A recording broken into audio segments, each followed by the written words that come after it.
So on the Dick Grayson scale, is that what we're using? Ooh, that's Dick looking up or down? I don't know. Oh no, this is a family show.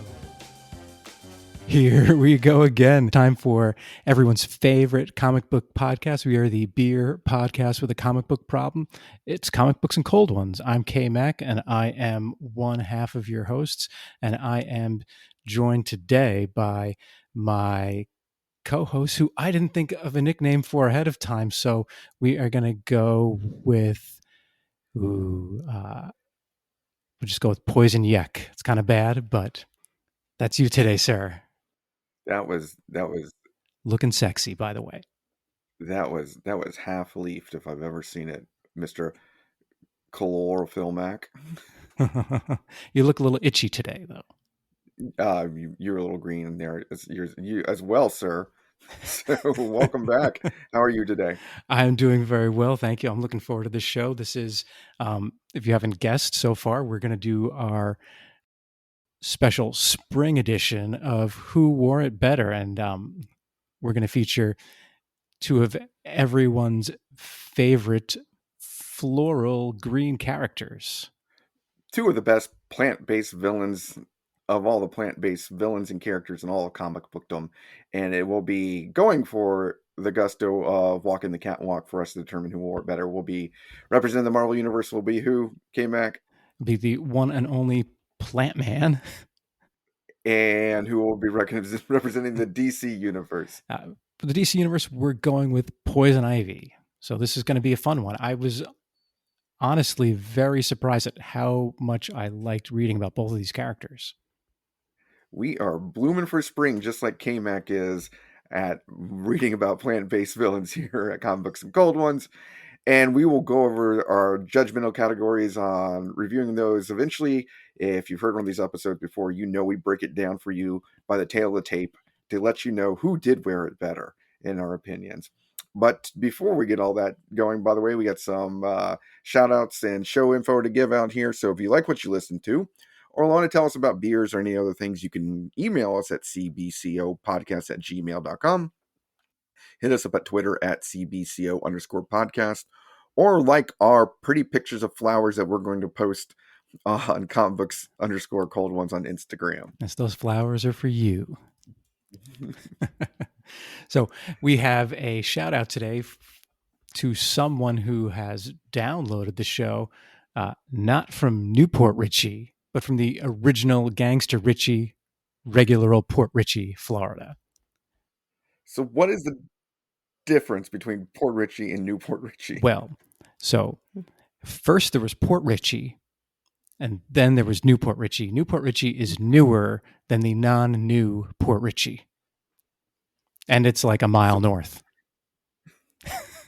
So nothing. So Newport Richie was founded before Port Richie? No. Port Richie was founded first.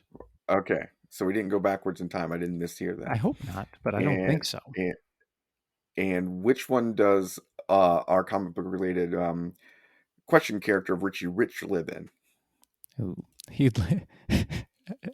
lives in neither. Trust me. You're saying it is not befitting of a boy with millions of bucks? Correct. Now, I'm trying to think if I've ever read any Richie. I've read Richie Rich before. I used to watch the cartoon. Yes. And the Macaulay Culkin movie starring said Richie Rich. Ah, yes. It had to be a good one. Oh, sure. I'm sure it was great. Because I think that's one where you get, Macaulay Culkin slicking back his hair to look all important and a CEO like, right? That's the one. What a crazy movie. But that was a good cartoon at the time, though, when they aired that. It was a while ago, but I enjoyed that. That is his tagline: Richard Richie Rich Jr., the world's richest boy. And according to the movie, he lived in Chicago. Really? But I do not. I believe he lived in Newport Richie because he couldn't put up with the sleaze of old Port Richie that had taken over. Yeah. He'd taken his old money to New Money Town. I bet he did too, New Money Town. So the cartoon was on from 1980 to 1984, 41 episodes. That's a decent run for a cartoon. Wow. May have to do a top 10. It's Richie Rich the cartoon sometime for all those 5 fans out there that watch the Richie Rich cartoon. Oh, we don't want to. Like, I'm sure that's been done so many times. We don't want to. That market's flooded. Yuck! Don't do it. Don't do it, man. We're just one of a million talking about Richie Rich. Just, So I lived in the Newport. fan I can't. lived in Newport Richie once, and it's shiny and new, not like old Port Richie. No offense, Port Richie. We're really glad you downloaded. Very glad. Oh, yes. We're very, very Yes. excited. And please say hi to Richie Rich for us. And tell him about the beers we're going to drink today, because we're going to drink some good beers while we talk about plant-based villains and rate their wares and everything. And since this is our spring edition, we are both featuring some spring floral beers. And I'll let KMac go first. Yes. Well, since it's spring, I don't know if you got a Bock, but I found a Bock. And I got a you Bock. got a Bock. All right. And what I know about Bock beers is they're brewed in the winter, but they're saved for the spring to drink in the spring. Is that correct? Correct. All right. And there's a variety of Bocks that go from the change in the color and the strength that go from winter to spring. And so you go with Bock, then Doppelbock, and then you get the Maibock coming out at the end of spring. Ah, interesting. So my beer is a Doppelbock. So it's a double Bock. It is That means 2 Bocks. It's double the Bock. Du sprichst Deutsch viel. Feels well. Yeah. It's brewed by J. Wakefield Brewing out of Miami, Florida. And I got this beer at the Brew Growler Bar. It's a few minutes from my house. And I was excited when I saw it. It's so I got it in the Growler. Nice. Yes. Thank you very much, sir. And my Doppelbock is called Screaming Goats, like bleh goat. And you know why it's called Screaming Goats? I imagine. I'm going to tell you why it's called Screaming Goats. Okay. It's pretty appropriate for a comic book podcast such as ours. So first, it's 9.3 ABV and it's 18 IBUs. And the summary of this beer says, "What's that in the sky? Why, it's our favorite pair of magical screaming space goats, Tooth Grinder and Tooth Gnasher, with a beer as big and as powerful as they are." This Doppelbock comes in at 9.3. They start with a Pilsner and Munich base, then layering in all 3 Cara Munich varieties to give it a rich, malty, and toffee flavor, and a touch of, is it Tettnang, Tettnang, and Hirschbrucker, then tucked away in their fooder for a few weeks to give it a nice little hint of wood. So it'll have you feeling like a magical space goat, it says. So I'm looking forward to trying this one because it seems like it's very original.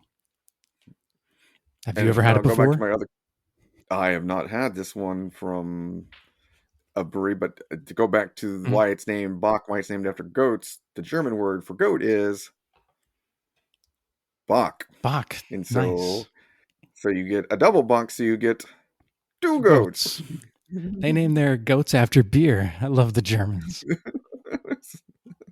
They first came up with beer, and they're like, "We love this drink so much, and we love this animal with horns that rams into us and eats everything. We will name this Bock." We love them both equally. What do you got today, sir? So I also got a Bock here, and this is a Maibock, which is the final stage of Bocks. So that Bocks usually get stronger and shrinks. The double Bock's always the strongest. It's the double, but they go from fall through winter and then the spring. And the Maibock is the lighter version of all the Bocks, but it's still stronger. So it's a lagery one. And this one's made by Dennison's Brewing Company, and it is Macadacious Maibock. You love Dennison's. It comes in at 7.1% alcohol. And my Bocks are usually a little florally and a little hoppier than all the other Bocks, but they're also lighter in color. So it's transitioning to the spring. And the tasting notes are bright, hoppy, sweet malts, big flavor. We release this pale lager each year at the opening of our beer garden, providing craft brewer lovers with springtime swagger in the sunshine. So, my box are also called Hellerbocks, meaning light bock. So we are both in season here. Nice. And yeah, my box were first brewed in like 1644 by the Hofbrau Company for some royalty or something or the other to make them happy because they liked it and they wanted something a little lighter. So that's Gotta keep those where kings that's from. happy. You gotta make them Bock. I do not know what macadocious means though. So It's supercalifragilistic. Shakasalidocious. I know what nacadocious means, but macadocious, I'm not.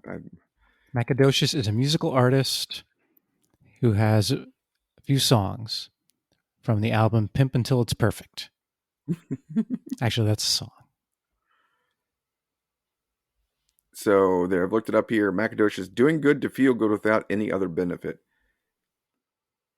Giving to another without any reciprocity. So when you're macadocious, I think it probably refers to somebody in ancient times. I think I want to say like Macadis. KMacadocious, man. Macadocious.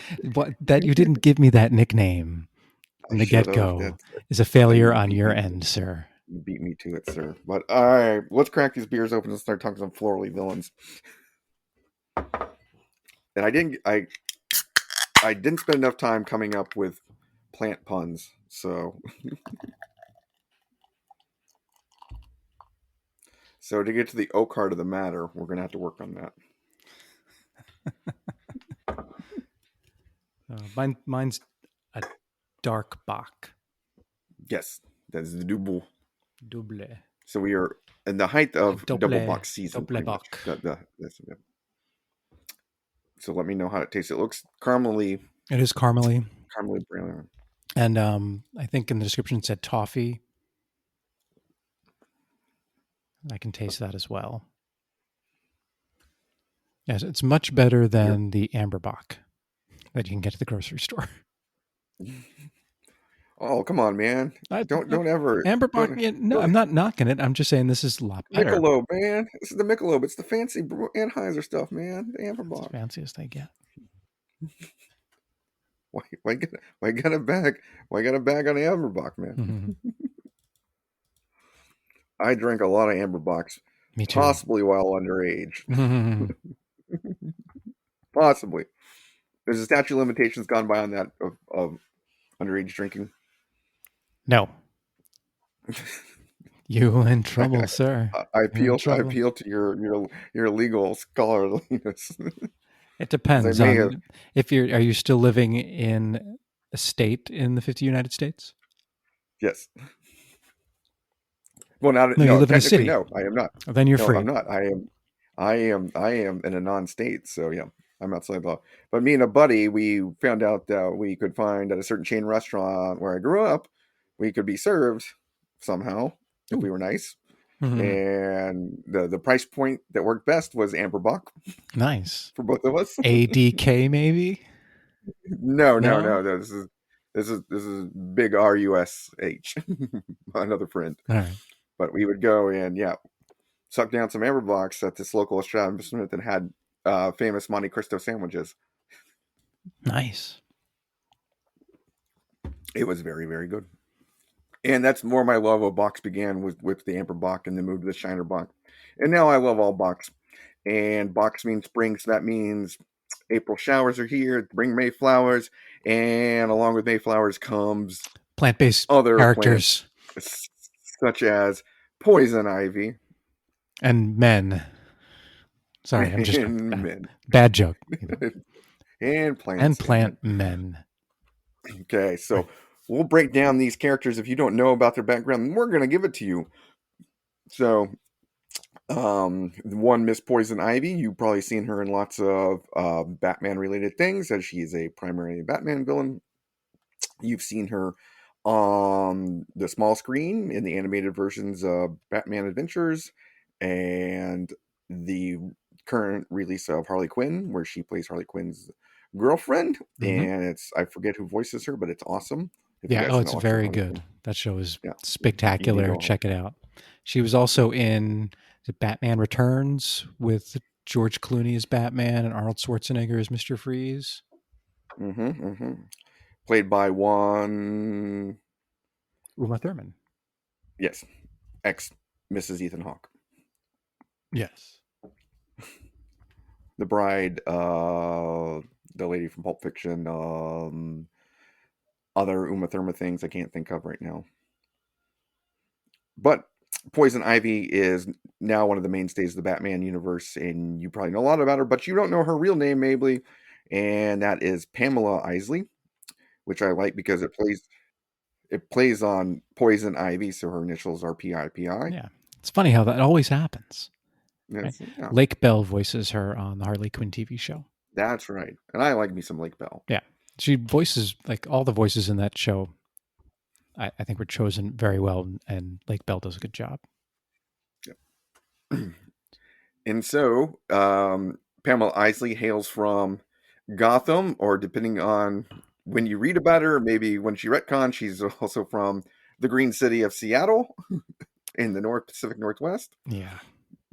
As KMac was doing his research on this, he ranted and raved to me that he couldn't choose one distinct trend of Poison Ivy to get what she was wearing for us to judge the best, because we couldn't choose one Poison Ivy. Yeah, with all the DC continuity reboots, it's tricky to find accurate origins for these characters, and the fandom pages are very long with origins. It's nuts. But You go down a rabbit hole of figuring out which Earth you're on, yeah, and you're like, didn't we get rid of all the Earth thanks to Infinite Crisis? But no, they're all back. Crisis on Infinite Earths. Yeah, so Gotham And or Seattle. when did she first make her first appearance, KMac? Her first appearance was in June of 1966 in Batman number 181. She was created by Robert, I'm probably going to mispronounce his name, Kaniger and Sheldon Moldoff. Moldoff. Oh, the Sheldon Moldoffs. Moldoff was like, we need a plant-based character.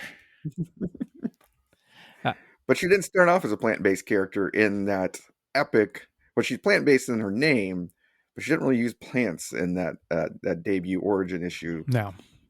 She does have her signature costume of the green unitard and green leggings and vines all around her.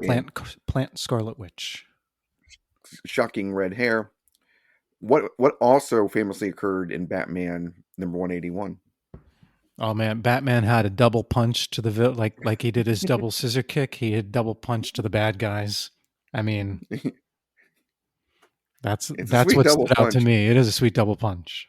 But something else historic happened in Batman 181. Did it really? You're gonna have to tell me. I probably will know once you say it, but I can't remember. Robin's balls dropped. He went through puberty. Oh yeah.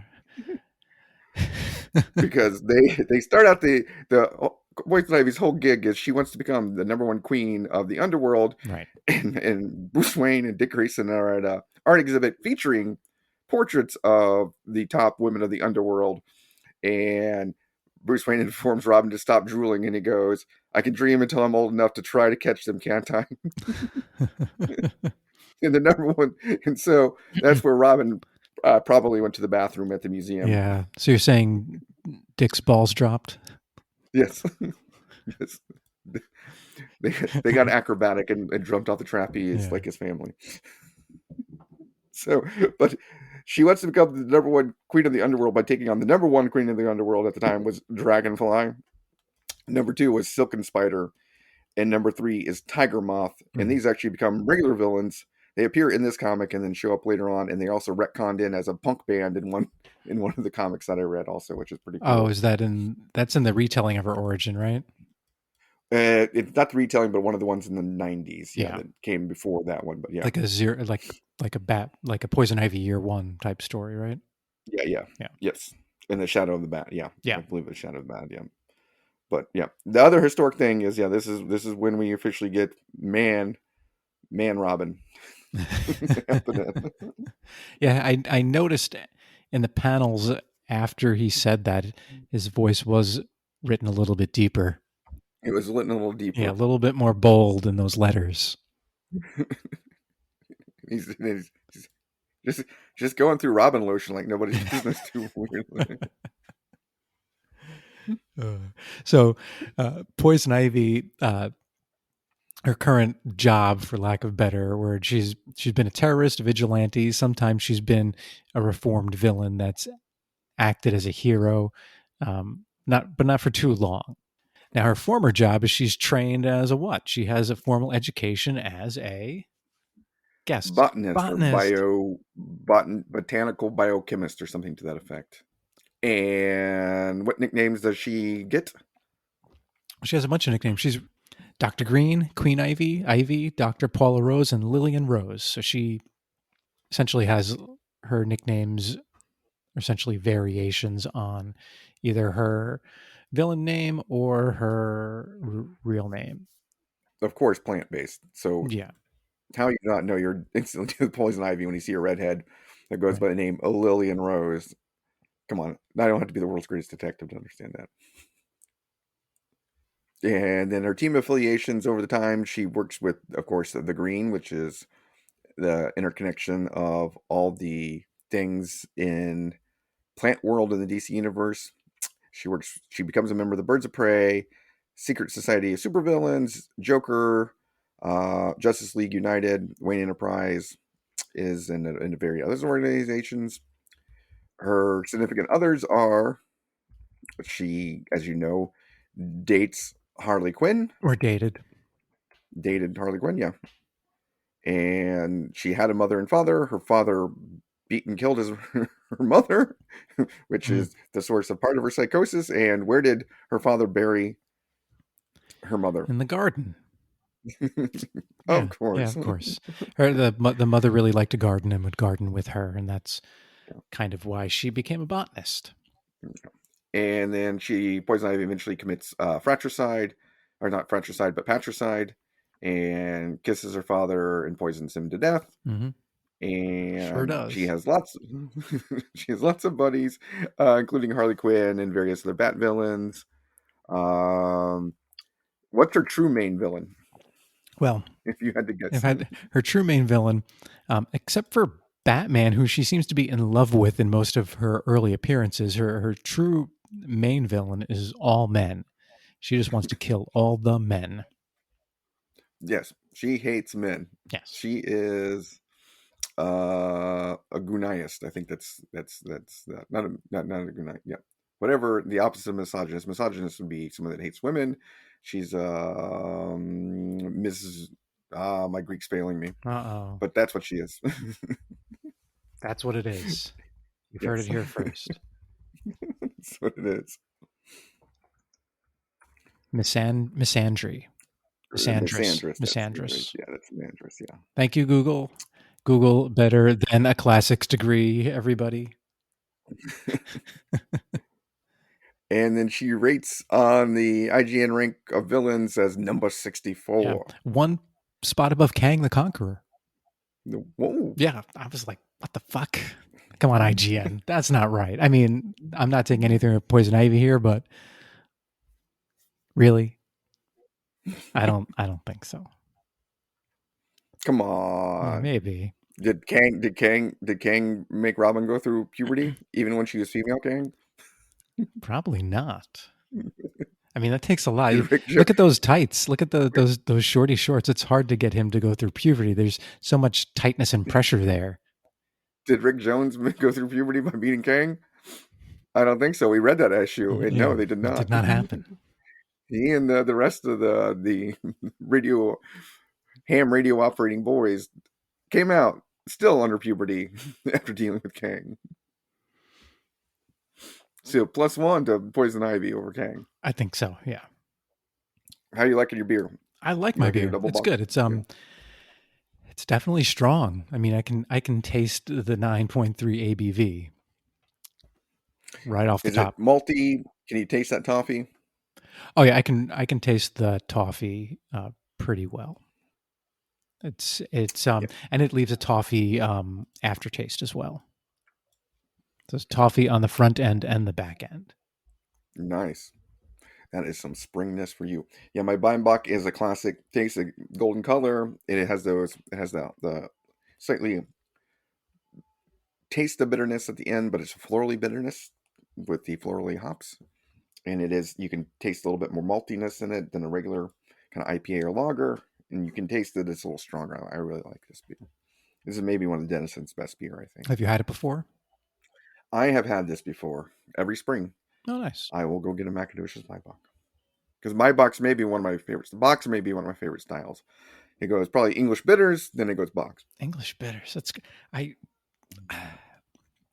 have I ever had an English bitter? I do not I don't think I you have. I haven't had one with you. I don't believe. Yeah. We'll have to do. We'll have to read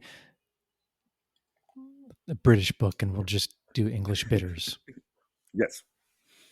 That'll be something. And maybe if it's an extra special book, we'll do extra special bitters. What the heck? Why not? So top of the morning drink. Yeah. Tip, tip. So we'll do our summary of Plantman now. Now, let me say off the top, I was really surprised. Like when we were discussing this episode, Yak, I was very skeptical that Plantman would be worthy of featuring in a show. You could tell because I was really trying to find someone else. But and no offense to like Man Thing or anyone else who has plant powers or Swamp Thing. I just like. I couldn't find anyone else. I'm like, okay, we'll just do Plantman. And after reading a bunch of Plantman stuff, he's a pretty cool character. I was really surprised. So his given name, his birth name is Samuel Smithers. He's, when he evolved, I guess, past the Plantman persona, and he was rolling with the Thunderbolts, he called himself Blackheath. But he was born in London and then migrated to. That means you know what kind of beer he likes. He likes bitters, baby. He likes some bitters, but he migrated to Long Island, where he worked as a. Well, we'll get to that in a second. But when was his first appearance? I need beer. It was in Strange Tales number 113, July 1963. So he predates Poison Ivy by 3 years as a plant-based villain. And he is probably maybe the original plant-based villain. He might be. I believe he is.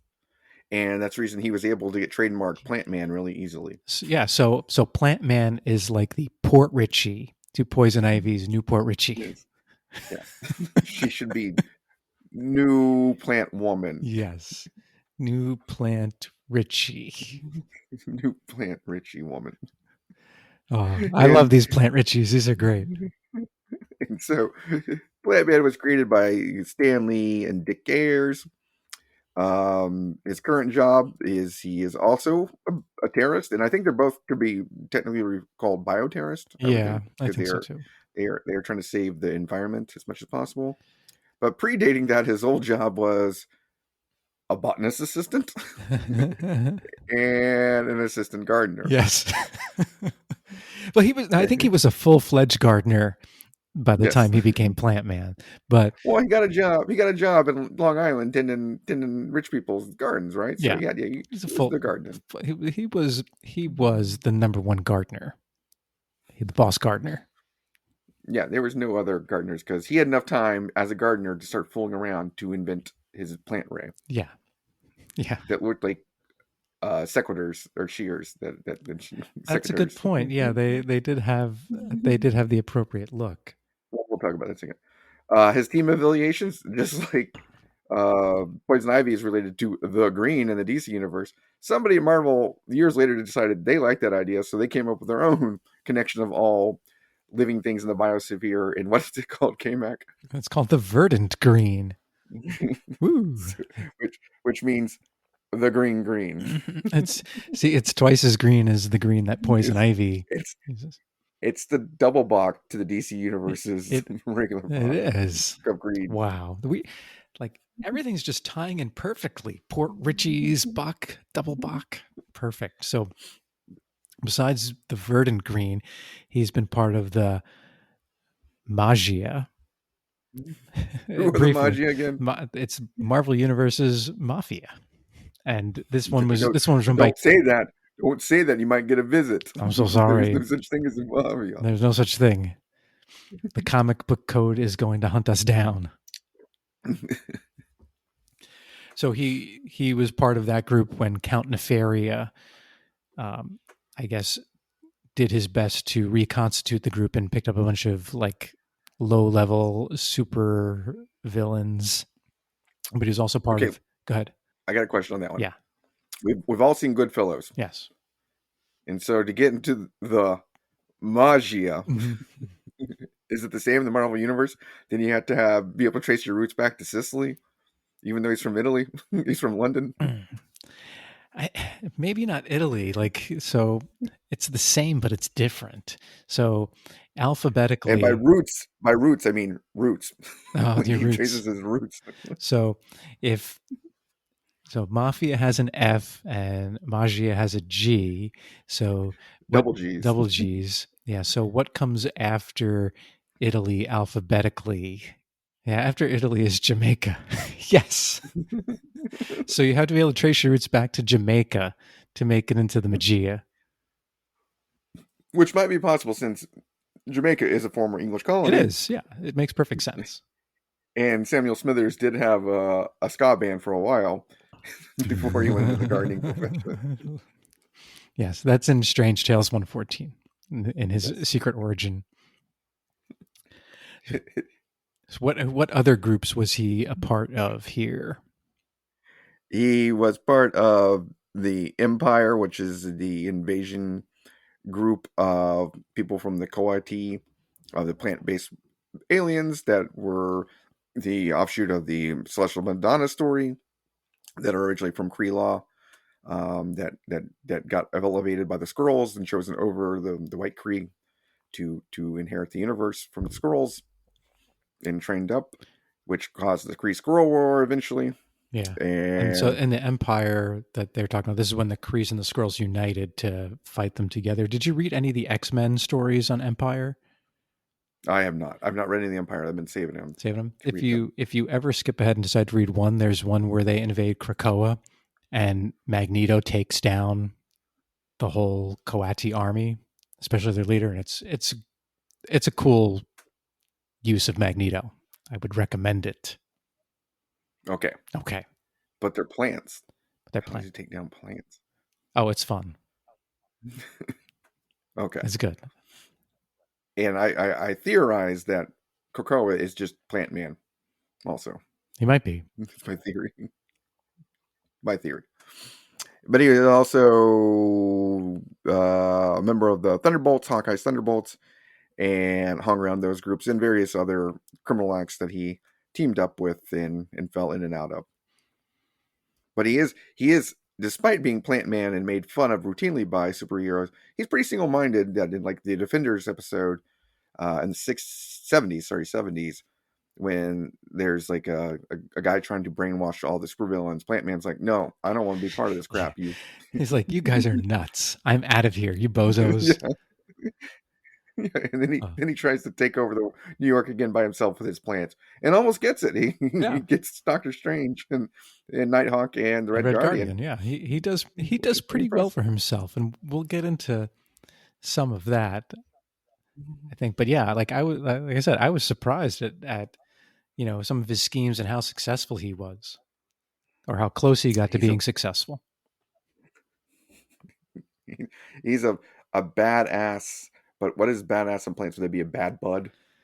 Yeah, bad bud, maybe. A bad Bad seed. He's a bad seed. There we go. You got all of that one. Got all of it. And so he has no significant other, although he did try to create his own son at one time. Oh, Right? the terraformer. Yeah, I read a little bit about that in the fandom, and it said that he was a vegetable given sentience in human form by Plantman in the New Warriors issue. But Plantman, I don't think appeared in those issues. And similarly, Poison Ivy in the 80s, and then later on made plant babies also.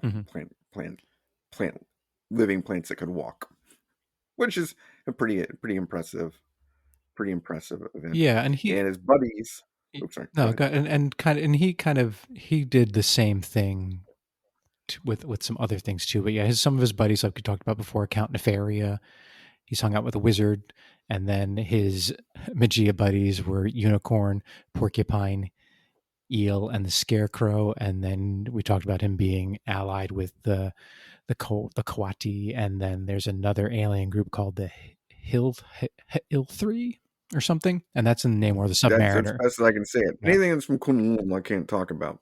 I can't mention it. So the Hilrithi are plant-based aliens from Kunlun Mhm. that try to invade before the Coati. And of course, if you're gonna make your inroads on Earth, you got one representative, right? In the villain world, then you're plant-based people. You can only get you only got one agent there. Whereas DC has a variety of other plant people. They have the Floronic Man, and I believe Swamp Thing. there's another one. Yeah. In the Marvel universe, on Earth, you only get Plant Man. You get these other aliens, and You then have can you name the Elder of the Universe that's also semi-plant based? I don't. Well, there's Man Thing, but he's not an Yeah. elder of the universe. No. Krakoa is also plant based, but not Yes. an elder of the universe. Elder of the universe that's plant based. I do not know which one. Well, if you remember, what's the gig with all the Elder of the Universes? What do they Um, all have in common? they all had an Infinity Stone. Not all of them had an Infinity Stone, but this one did have an Infinity Stone. But they all dedicate their lives since the beginning of the universe, since they've lived so long, to mastering one aspect of something, right? Yeah, that makes So the sense. Grandmaster is the best at playing games. The Champion's the best at physical combat. The Runner, He's best I'll at let you guess running. what he He's does. the best at running. The Collector does what? He's good at collecting. And then there's a plant one that's the Gardener. Ah, the gardener. Yes. Yeah. Oh And he yeah, fights the Hulk. he's not in very much, is he? The gardener. No, no. But he does have an Infinity Stone that gets taken away in Thanos' quest. Oh yeah. Which one did he have? Do you remember? Time? I can't remember. I can't remember. I believe it was the Seed Stone. Oh yes, the seed stone. Who's the one with the big white mustache? The big white mustache. I don't remember one with a big white mustache. I thought there was one with the big white mustache. Oh well. Maybe I'm Who? getting confused with someone else. I believe the gardener had a mustache or He had a beard. He had a beard, beard, I yeah. thought. Yeah. Oh, I'm thinking of the stranger. Yeah, the stranger has a big white mustache. He's Yeah. not an elder. Because He's he's not not an elder? mastering strange. Might be. If he would, he'd be mastering Mastering strange, people he which would be doesn't awesome. know. He's listed on Well, no. Marvel Database as a current member of the Elders of the Universe, though. Well, then he's mastering strange, which is Mm-hmm. awesome. That is awesome. Strange being that'd be something that Robin post Batman Poison Ivy would be interested in. Yes, he definitely would. And so those are all of Plantman's buddies. So, and he does have some, I don't know if students is the right word, but like some famous creations, or we could even put these under significant others. He had his own sprout soldiers, like we talked about. And then he created a bunch of simuloids, which were essentially like wooden or plant people that could take over the likeness of other people they touched. And he used that once to take over a shield base and kidnap Ronald Reagan. Pretty impressive for Now, a plant do you man. think Invasion of the Body Snatchers stole all of its ideas from these? Because in the original Invasion of the Body Snatchers, weren't they like plant-based people also? They might have been. I believe they I don't were. know, but it's obvious that this was lifted from Plant Man. Like they didn't want to pay any royalties, and they're like, people aren't going to believe in a guy named Plant Man. Yeah, no one's ever heard of Came Plant out Man. Let's just take all these came Marvel stories. came out in 1978, starring Kevin McCarthy, not the one that actually runs Mm-hmm. Congress now. That's funny. But Maybe it I was. believe it is Plant. Yeah, Avengers 231, I think, was the issue with the simuloids. So that was in the 80s. Yeah, alien spores, plant spores. Yep, plant people. So this just goes back. Plant people are fucking frightening. Mm-hmm. That's all I know. And then finally, who is Plantman's true villains that he hates? Well, Plantman just hates. I guess they hate all he. You're going to have to tell me this. I think you have a better take on this than I will have. I believe he technically hates all preppy men Okay. because they won't let him work on his gun ray, his plant ray, while he's a gardener in Long Island. And he hates all rich, rich, stuck-up white dudes after that. That's a good point. He really does. He goes to extreme lengths to frame his employer by robbing a jewelry store, and was it a jewelry store? I think it was a jewelry store, Yeah, and then and then leaving the guy's leaving a watch. Yeah, and it's a great scheme because he knows somebody's going to come after him, and he goes back to the scene of the crime to try to foil to be able to get caught. yeah, and to Which confess everything to Human Torch. I did it. yes, I framed him. Good job, Plantman. Not the brightest supervillain at the beginning, but he does improve along the way. well, he gets some more rings over the seasons, you would say. Yes, well done. So those are the backgrounds of our two people who work better, and they are equally the same character almost, and appeared about the same time and everything. I'd say. Yeah.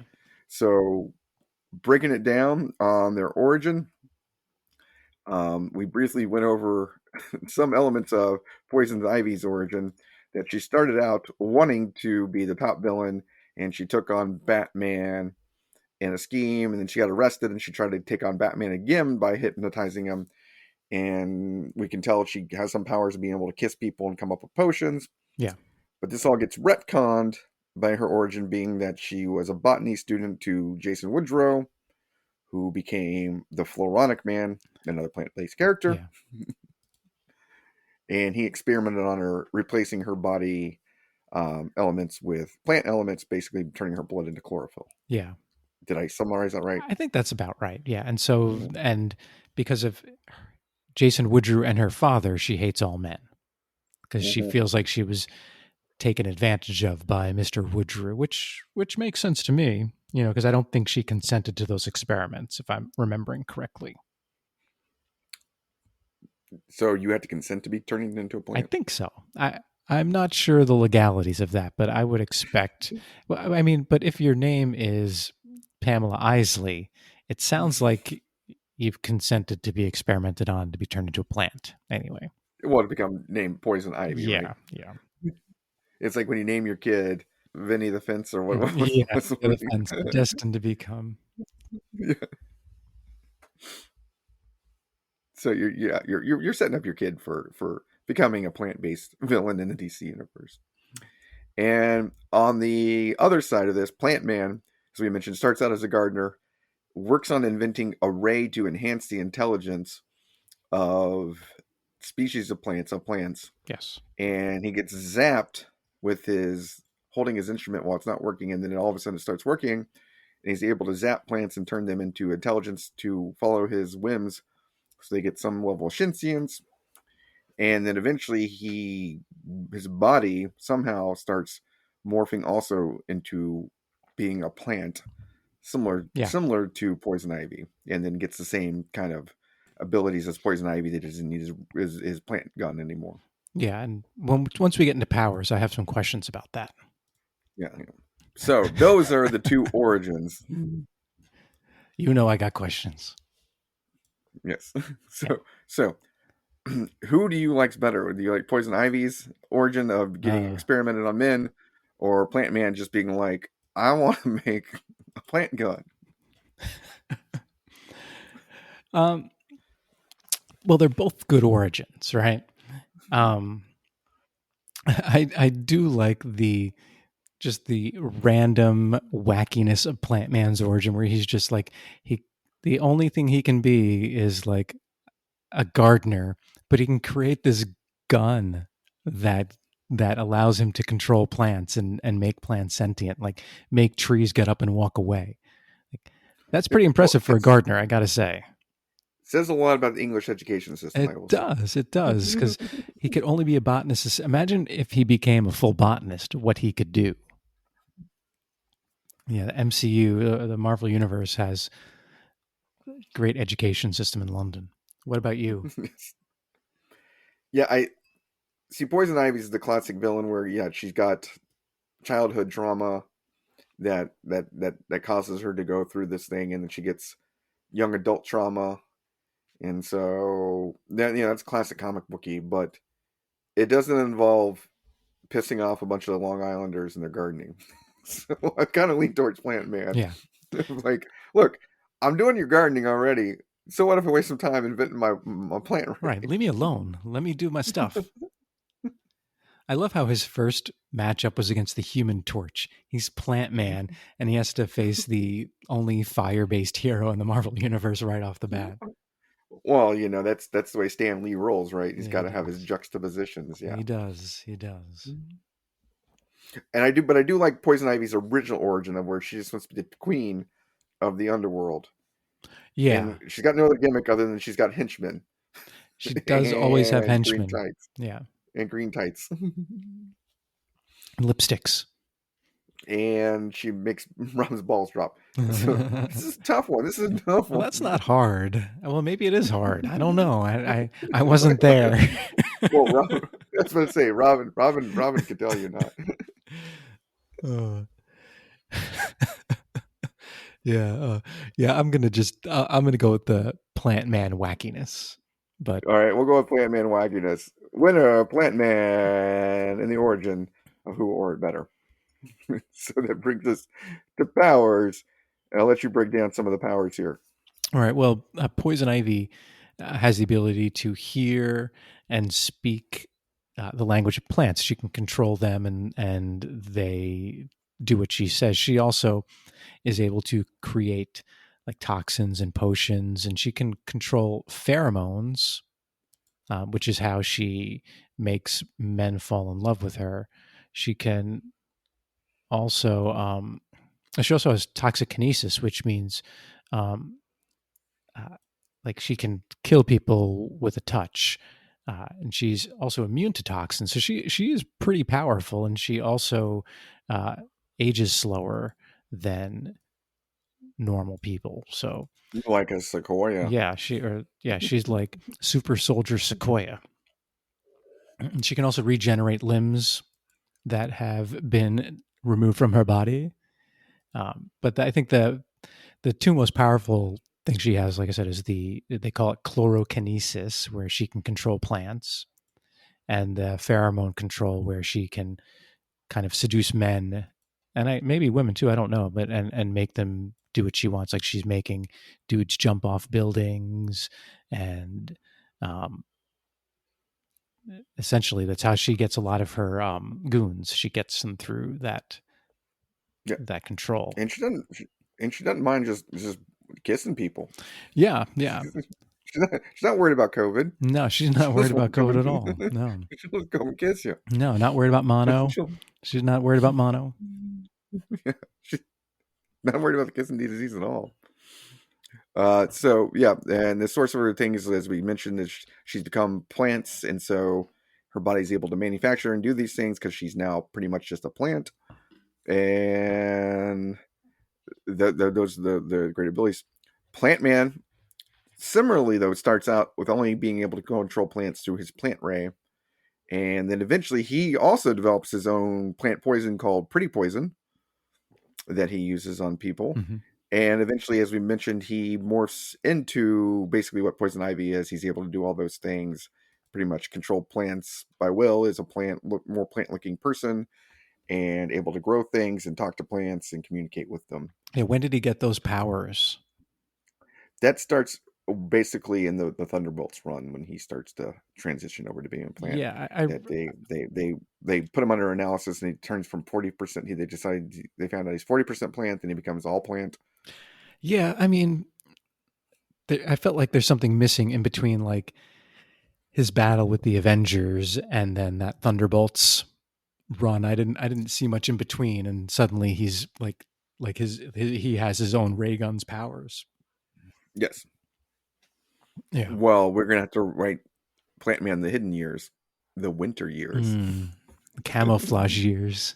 the camouflage years. What's the opposite of the growing season? Yeah, whatever that is. Yeah. Plantman, autumn.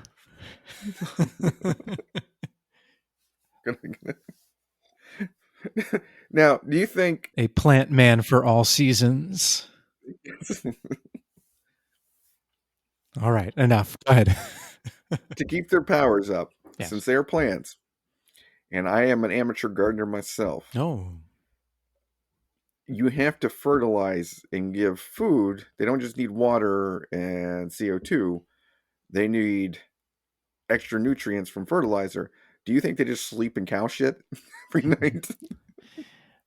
Probably. I think They have cow shit beds, Yeah, like a water bed, yeah. but instead of water, it's got cow shit in it. Yeah, just a pile of manure. Just They love the composting. yes. Yeah, I know there's I in the Harley Quinn Poison Ivy book that came out a few years ago, Poison Ivy was going through, I don't remember what she was going through, but she was having trouble like with her powers, and they used a fertilizer from Lex Luthor that fucked her up in all kinds of ways. So she does use fertilizer. For certain. Yeah. So Never use fertilizer that Lex Luthor gives you, though. yeah, Don't do it. trust the Lexerizer. So to choose between these two, Oh, which would you go yeah, with? well, so another thing that Poison Oh. Ivy can do, right, is she must be a cosmetologist, because she comes up with all these great lipsticks that kill people, that take control of people. That's something that Plantman isn't doing. He's not kissing anybody. Well, he's totally not in the cosmetology school, No, which is unfortunate. he's not. And most of his mask, when he has his mask, you can't see his lips. That's true. It's hard. It's like his. We'll talk about that more in his costumes, but yeah, like he's definitely missing out on an opportunity here to use his powers in I think in a way that would benefit him also, not just everyone else who gets to experience the kisses. I would go with Poison Ivy's powers here. That's what I'm going. Poison Ivy's, even though Plant Man's the original, I think they retcon Plant Man to make him more like Poison Ivy over the years. So we're gonna give the powers and abilities section to Mrs. P.I. Mrs. Pamela Isley. Now comes my favorite part of the Who Wore It Better, because it's the actual Who Wore It Better part. Oh yeah. So it's the outfits and the costumes. And so for Plant Man, he starts out wearing a trench coat and like a bandana and a fedora. What color though? Green. Green. Yes. It goes for at least, two different Strange Tales. This is his Right. outfit. Yeah. Like they don't even think to give him a real costume. Which is perfect. I mean, he's just a gardener. Like he can't afford these supervillain costumes yet. There's like, you're going to be the plant burglar. Yes, he's like the plant burglar. You're right. He becomes the plant burglar, and then he morphs into a planty costume that looks kind of like a cross between Robin Hood, like a full face Robin Hood, and then also like the Jolly Green Giant's little buddy Sprout. Yeah, like if the Jolly Green Giant and Scarecrow from Batman merge their costumes. Yes. The giant, Sprout Right. and the Scarecrow merge their costumes. Yes. Which I guess takes maybe part of his tradition of wearing a fedora and a trench coat. Oh yeah. But it's a sweet costume though. It's one of my favorite costumes. Which one? The because the mask one or the one with no mask? The no mask one. I like the mask. No, sorry, the mask one. Sorry, the mask. Yeah, the mask one has yeah. leaves for eyes, where the mask, where like heroes or villains would wear their eye mask. Mm-hmm. And it's got a floppy tail on the top, like a sleeping cap. Yeah. Yeah. And he rides around on plants. Yeah. And then later on, when he's in the Thunderbolts, he really doesn't wear much of a costume. Like he just has like a generic kind of costume, and then he becomes like almost like Groot. He looks like Groot, but with green hair and a green mustache. Groot's daddy. Yeah, well, that's something. Maybe that's where Groot comes from. Maybe. Is Groot one of those aliens, either the Coati or the... I don't think so, right? I do not. I I think do he's not just a believe so. Groot. Yeah, and I think all the Groots are dead except for Groot, maybe. Oh, really? Well, Groot It's first appeared in 1960. Tales to Astonish 13. I knew he was an older character. I didn't realize how old, though. he's from the Colossi from Planet X. So Floronic Man is his daddy. Yes. Gotcha. All right. Yeah, but I agree that Plantman has some, like his third costume is a very cool looking costume. Like I said, reminiscent of Scarecrow from Batman, but tailored to be a little more springtime. Yeah, he's like A little more like blustery. the spring Scarecrow. Yeah, Spring Crow. Yeah, that's exactly he's what Scarecrow was in the springtime. Yeah. And then Scarecrow's what he is in the fall. Yes. And then we get around to Poison Ivy, mm-hmm. and her costumes are sexy. Yes. Like always, the classic green tights, green leotard, long gloves, green gloves, mm-hmm. red hair, shocking red hair, and that goes through various stages of getting less and less of that on her throughout everything. It becomes kind of like, the best way for me to describe it is what Mystique is like in the X-Men movies. Yes. So we'll call her other versions of costume super sexy. Super sexy. Yes, she goes from just sexy to super sexy, and which is not a bad look, I have to say. Which I assume Dick Grayson's never able to fight her again. That's a good point. And we see him in that first one, and then in all the other Poison Ivy appearances, I didn't see him, so he must still be in the bathroom.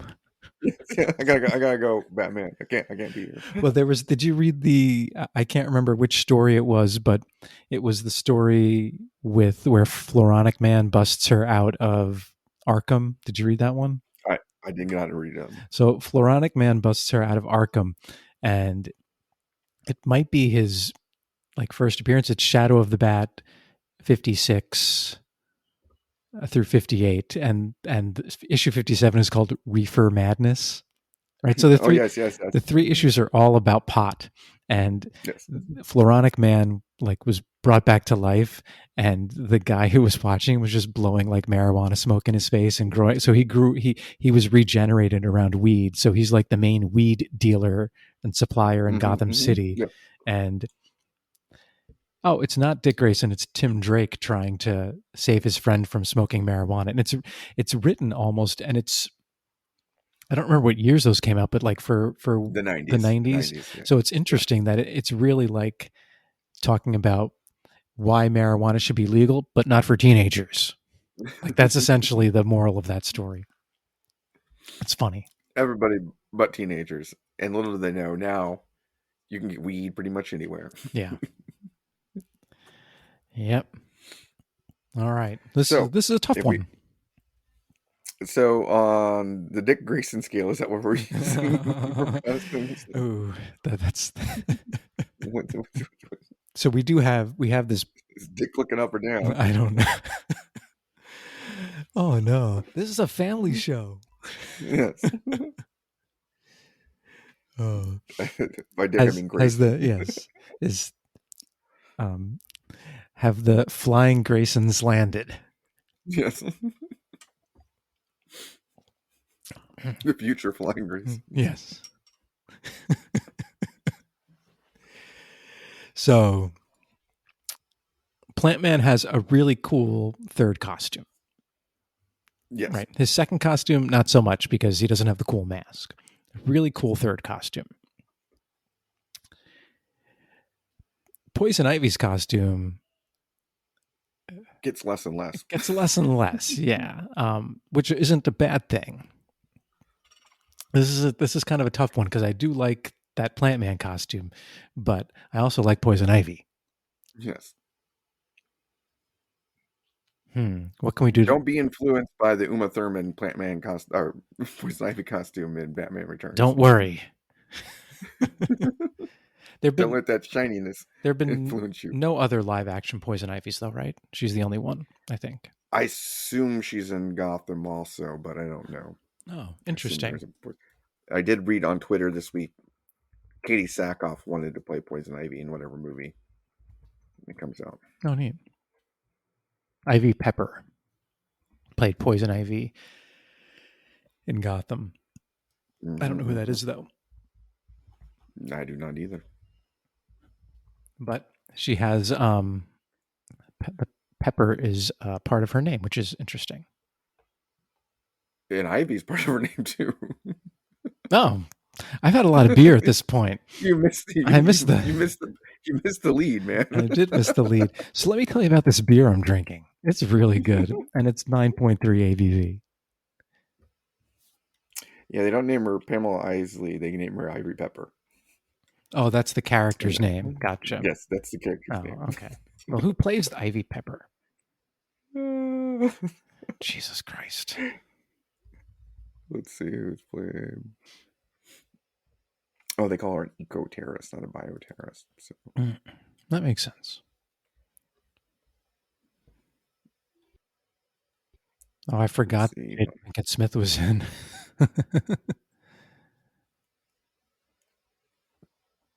But yeah, she didn't have any costume that looks like.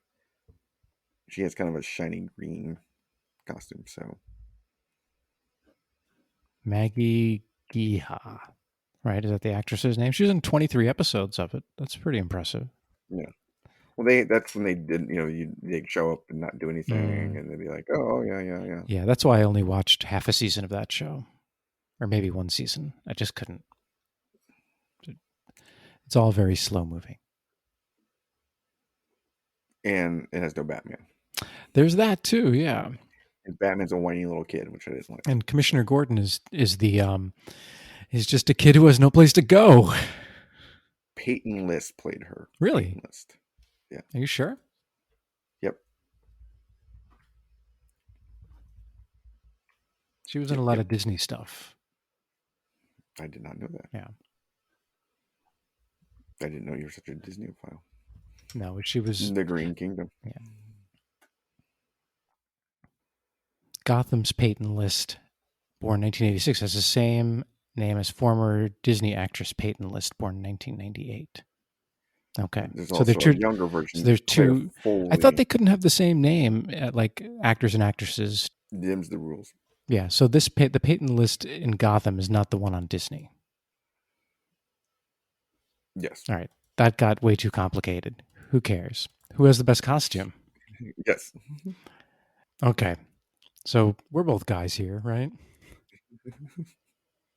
We've read 131. Yes. Batman 131. Yeah, so I'm gonna go with Poison Ivy. You're gonna go Poison Ivy. Yeah. But that's such a sweet plant. It is a sweet Plantman costume. I'm gonna diverge with you. We're gonna this is a split call. Split call. Split call. I think that second costume is just too good. And I can get down with fedora and the green burglar mask. Like I'm not saying you're wrong. I like those costumes too. And I know young KMac used to go to the bathroom with his current issues of Detective Comics. It's funny. I don't own a single issue of Poison Ivy comic book. Well, because it had been worn out over the years.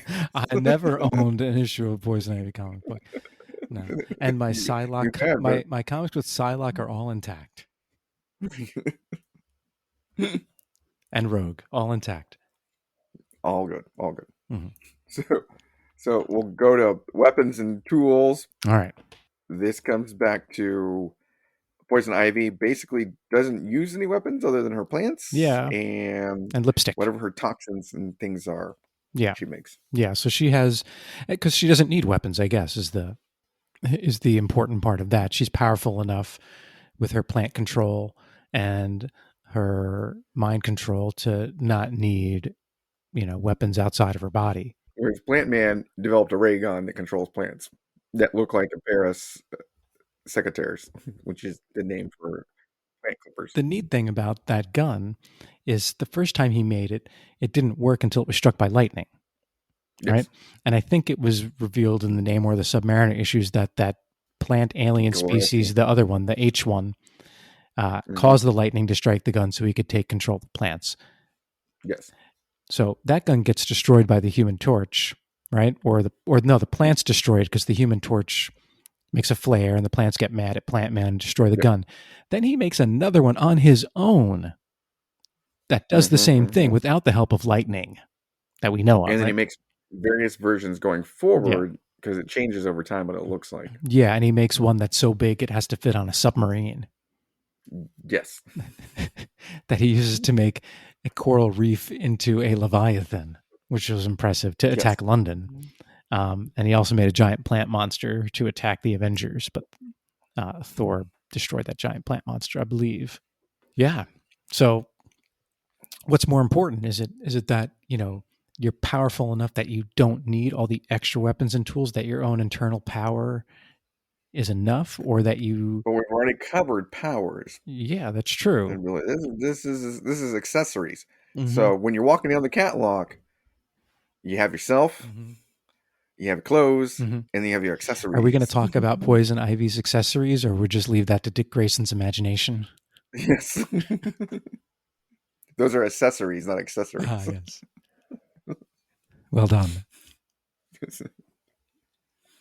The stamen and the pistol of Poison Ivy, yes. We have to make a birds and bees joke. Really love the peaches, want to shake her tree. Yes. But I'm going to go with Plantman on this one.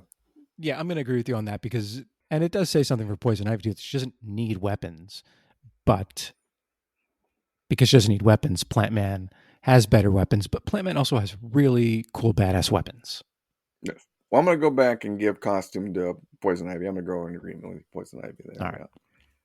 Going on the fact, just pure style, pure fashion. She always brings it, no matter how much or how little she's wearing. So yeah. Yeah. And then the confidence to wear that costume or lack thereof too. Mm-hmm. So I'm going to go with accessories. It's got to be Plantman. Yeah. And think of the time Poison Ivy must spend in the gym. Oh, abs all the time. Yeah. Every day is ab day. Now we have accessories. We have outfit. We want to have. Do you want to before we do X Factor? Do you want to do battles, silly schemes and battles? Yeah. Let's do it. Okay. Break it down. Okay. I have to clear my voice for this one. So I'll start with Plantman. He has tons and tons of silly schemes and battles. So we talked about the first one where he framed his gardener boss, the guy he worked for as a gardener, by robbing a jewelry store. And I think then he tried to take control of Central Park and wanted $1 million. Yes. Right. Yes. Then he wants to take over Central Park, which is my favorite. Yes. Or pay him $1 million, which like in the 1960s, holy shit, $1 million. Right. Then he captures the Submariner in Plantman. Plantman has a submarine. He captures Submariner and I think the Inhuman Triton in his submarine, and is destroying London with some kind of sea tentacles, which look like giant seaweed things coming in and destroying London. Then he uses his laser to make the Leviathan, like we talked about before, to attack London. And I think he wants $10 million. Oh, no. He doesn't want any. He just wants to destroy London, right? He wants to take over London because that's his hometown. Then in the Defenders books, where he finally debuts his cool costume with the leaf eyes and the scarecrow look, he doesn't join that weird group of supervillains. I'm surprised how much I like Plantman. Like you could, like I'm watching you, Yak, and you're like, how did he memorize all this stuff about Plantman was really interesting, everybody. Like his stories and his battles are really interesting. He, like, unlike a lot of villains who just primarily fight one group of heroes, he's kind of fought everybody. He joined... Well, plants are everywhere. They are everywhere. I mean, he joined anywhere you can grow something except the desert. Even in your submarine. Yes. He has a whole, like, botanical garden in there. But he's big on the ransom scheme. He's big on the ransom scheme. So we have the $1 million for Central Park. Then in the Defenders issues, he captures, like you talked about before, Doctor Strange, the Red Guardian, and Kyle Richmond. Is that the guy's name? Who was Nighthawk, Nighthawk. who was the Marvel Mm, version of Batman. right. He was a super rich Who guy. just Yeah. got done having a brain transplant. Did I read that correctly? The head, yeah, got in there. The head being the guy that has a gorilla body and a human head. Okay. I don't know anything about that, but it sounds good. Yeah, Sounds yeah, yeah. He's a hilarious. pretty good guy. Also very good with a scalpel. Yes. So he kidnaps them and he demands from New York $10 million. Yes. Doctor Strange, like his magic didn't work. And then on the next page, it just worked and he got out and it really didn't explain why. But either way, so that scheme failed too. Then he creates his simuloids that take over a shield base by taking the place of the shield agents. And we have Jasper Sitwell making an appearance from, if you remember the MCU, the nerdy bald guy with the glasses. He's in that issue. He's a white guy with blonde hair in that. But I think actor in MCU did a great job playing a slimy shield guy. Either way, Yes. he takes over. He has the simuloids take over that base, who then capture Nick Fury and Ronald fucking Reagan, like Ronald Reagan, and then he demands. So he goes from 1 million to 10 10 million million. to $1 billion in the 80s. So he's like he's way ahead of his curve on ransom requests here. He's kept up with the CPI. He's ahead Right. of the Well, CPI he's now. way ahead because in the 80s should have been like 100. I want 100 million. Like that would be Yes. fine. Yeah. But Yeah. he's going for the billion. He has the president. So he understands like economics. He knows what inflation's going to look like in 15 years. He needs his ransom to last him. Of course it fails. But the best thing about that scheme is, and it's in Avengers 231, the Avengers come and they like destroy the simuloids and beat his giant plant monster, but he never has to even fight the Avengers. He's just sitting safe in his submarine. Yes. So that's pretty a cool plan. A pretty cool plan. Pretty baller. Yeah, pretty baller. He's like, I don't have to fight you. I'll just use my plants to fight you. Or pretty melon there. Yeah. Yeah. And so Opposite of doesn't need a ball, it needs a melon. yeah.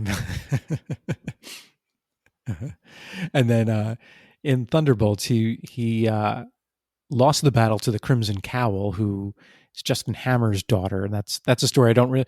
Thunderbolts was a pretty complicated book once it got into like the 60s and 70s. It seemed like there was a lot of continuity. There were two teams. But in any event, he was like down and out. They had drained all the water from him, and he just drained all the water from Hydra Man and literally like dissipated Hydra Man down to nothing to come back, and then he became Blackheath, I think. Yeah. Yes. Now, are there any other schemes that I missed from him? Well, and then he teams up with alien plant people. Yeah, he does. Twice. First time fails, and they double cross him. The plant people double cross him the first time, Yeah. but he does it again the second time. They didn't double cross him the second time, but never not a friend of plant aliens.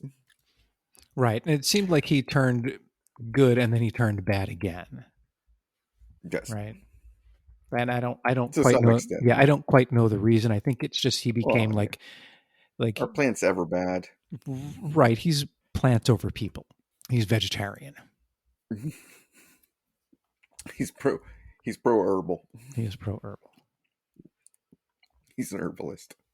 And similarly, Poison Ivy, though, starts off, like I said, with a great scheme to become the number one queen of the underworld, which involves just robbing people. But part of her way to get to that is she tricks the three other queens of the underworld and comes up with a fake crown being queen of the underworld. Lures them all. And they fight over being queen of the underworld by trying to get the fake crown, which is also an explosive fake crown, if I remember, something to that effect. It's a dangerous fake crown, and she gets them that way. And in her second outing, she's in jail, and she makes a mirror in jail to hypnotize Batman. Oh, yeah.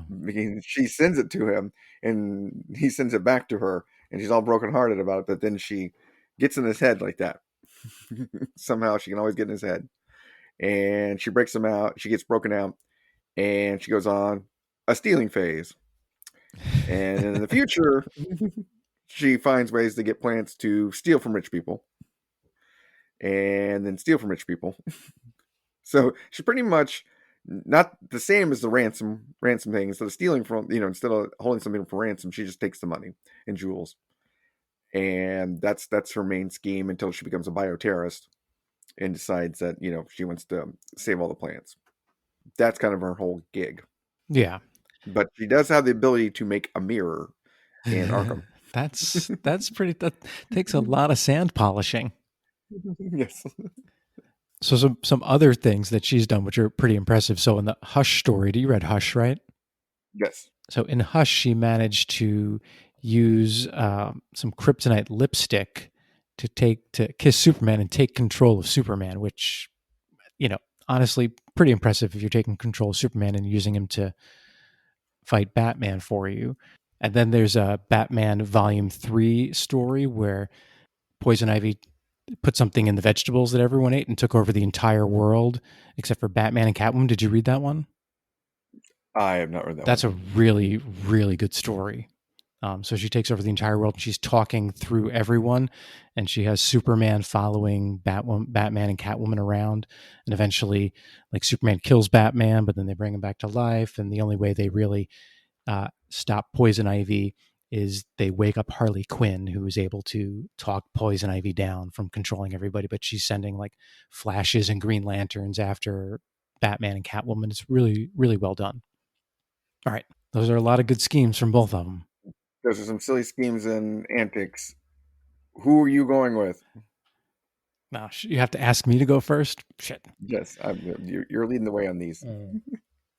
Okay. Well, so my favorite individual story out of all the ones I talked about was probably the one where Poison Ivy took over the world. However, if I had to take all of them in totality, I did find Plantman's in totality more enjoyable than all of Poison Ivy's in totality. So I'm going to go with Plantman. I'm going to go Plantman also. Mainly because, as you pointed out, he's watching the bottom line the whole time. He is. He's very economically aware. He wants greenbacks. He does want greenbacks. He wants greenbacks. He's. I don't know why he wants greenbacks. He's true to his story. He can make money trees. He can make money trees. Can right? grow a money tree. Yeah. Why neither of them grow money trees? I don't know. But I think we're both in alignment that Plantman just has it for this thing. Yeah, and he's fought a variety of heroes too. Poison Ivy's primarily only fighting Batman. Yes, and then that brings us to the X Factor. Mm-hmm. Who just got that thing that you like? Who's selling it on the catwalk? Who's selling the Who Horde better?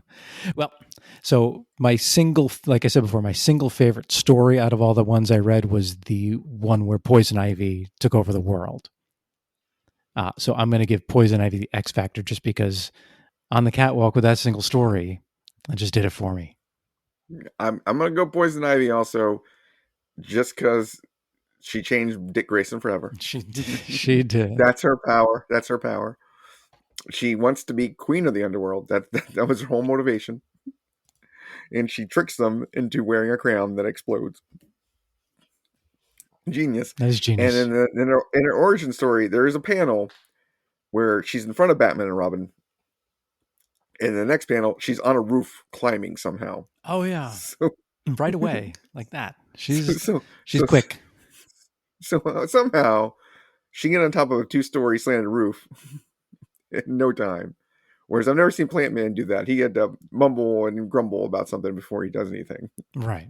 Although I like the fact that Plantman's an independent Bush himself. So he doesn't rock the bow to anybody. So yeah. But I'm gonna go Poison Ivy just like you. So that would lead us to pretty much a split decision on this here. So we roll it back here. On origin story, we went with Plantman. On powers and abilities, we went with Poison Ivy. Outfit, we gave one dick up for Poison Ivy. On accessories, weapons, and tools, We gave it to the Mr. Smithers himself, Yes. the Plant Man. Silly Schemes and Battles we gave to Plantman because he had a variety of everything. And Yeah. then finally the X Factor we gave to Poison Ivy. So it's a 3-3 split. So as interchangeable as they kind of are in their own ways, we like different elements of both of them. And like I said, I was really surprised at how much I enjoyed the Plantman stories. I was super skeptical of having to read all these books and including them in this show. And I wonder if, I hope people listen and they're really surprised at all the cool things they hear about Plantman, and it causes them to go read a bunch of Plantman shit, because it's good. Go sit in the manure with Plantman. You'll be surprised what you find. Yeah. So KMac, when we were coming up with the idea of this thing, he goes, Plantman. I go, Plantman rules. Now KMac is completely on the Vine train with me. Yes. For the Plantman.